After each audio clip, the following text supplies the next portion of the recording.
जो हदीस है इसमें दो बातें ज़िक्र की गई हैं। एक बात तो ये है कि अच्छी बात लिखवाना ये खामोश रहने से बेहतर है। दूसरी बात ये है कि अगर कोई बुरी बात आप ज़ुबान से अदा करना चाह रहे हैं, तो बुरी बात बोलने से, बुरी बात लिखवाने से बेहतर है कि आप खामोशी को इख्तियार करें। ये दोनों ही बातें बड़ी ज़्यादा अहम हैं, क्योंकि जब आदमी कोई भलाई की बात करेगा तो उससे कोई दूसरा आदमी भलाई की बात, नेकी की बात सीखेगा। अगर उसके ऊपर वो अमल कर लेता है, तो इस बोलने वाले को, इस लिखवाने वाले को भी उतना ही अजर मिलेगा जितने लोगों ने इसकी बात सुनकर अमल किया है। इसी तरीके से अगर कोई बुरी बात बोलता है या बुरी बात लिखवाता है, फिर उसके मुताबिक वो अमल करता है, बुराई के रास्ते पर, गुनाह के रास्ते के ऊपर चलता है, तो फिर उनके गुनाहों का वबाल इस शख्स को भी मिलेगा जिसने ये बुरी बात ज़ुबान से अदा की है, लोगों को बुरे रास्ते के ऊपर लगाया है। इसी मज़मून के एक और हदीस के अंदर भी इरशाद फरमाया गया है, मन समता नजा, जो शख्स खामोश रहता है वो निजात पा लेता है। वजह यह है कि ज़ुबान का हुजम तो बहुत थोड़ा सा है, लेकिन इसका फितना और फसाद बहुत ज़्यादा है। जब आप ज़ुबान से कोई ऐसी गलत बात निकालते हैं, बुरी बात निकालते हैं, शर और फितने वाली बात निकालते हैं,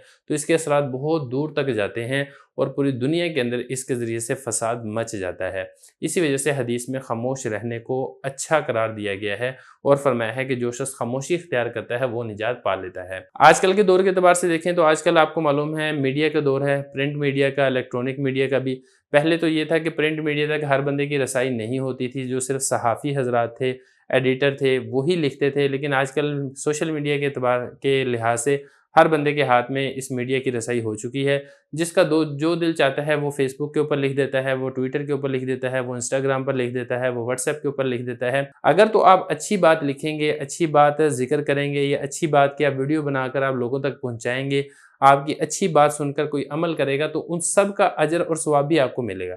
लेकिन अगर इसके बरक्स आपने कोई ऐसी बात कह दी है जो बात दुरुस्त नहीं है, या कच्ची पक्की आपने बात कह दी है, आपने मुकम्मल तहकीक करके बात नहीं की है, या आपने सही इल्म के बगैर बात की है, तो फिर इस सूरत के अंदर जितने लोग उसके शिकार होंगे या जितने लोग उससे मुतासिर होंगे, तो उन सब का गुनाह भी आपको मिलेगा। तो इसलिए बोलने से पहले बहुत ज़्यादा एहतियात करें। आप सिर्फ़ उसी फ़न के बारे में बोलें जिस फ़न पे आपको उबूर हासिल हो, जिस फ़न के बारे में आपको अच्छे तरीके से मालूमात गहराई के साथ हासिल हों। या अगर आपने किसी वाक़ये की रिपोर्टिंग करनी है, तो जब तक मुस्तनद ज़राए से आपको उसकी खबर ना मिल जाए, आप उसके आगे रिपोर्टिंग ना करें। क्योंकि अगर आप इसी तरीके से बगैर तहकीक की आप आगे बात नकल कर देंगे, तो इसमें बहुत ज़्यादा चांसेस है इस बात के कि वो बात सही तरीके से आप नहीं पहुंचा सकेंगे, जिसकी वजह से फिर फितना और फसाद फैलेगा। तो इसलिए आजकल के दौर के अंदर कोशिश करें हत्तल इम्कान आप मीडिया के ऊपर कोई बात कहें ही ना। बात सिर्फ उसी वक्त कहें जब आपको मुकम्मल यकीन हो कि आप जो बात कह रहे हैं वो 100% दुरुस्त है और कल क़यामत के दिन आप अल्लाह ताला के सामने उसकी जस्टिफिकेशन दे सकते हैं।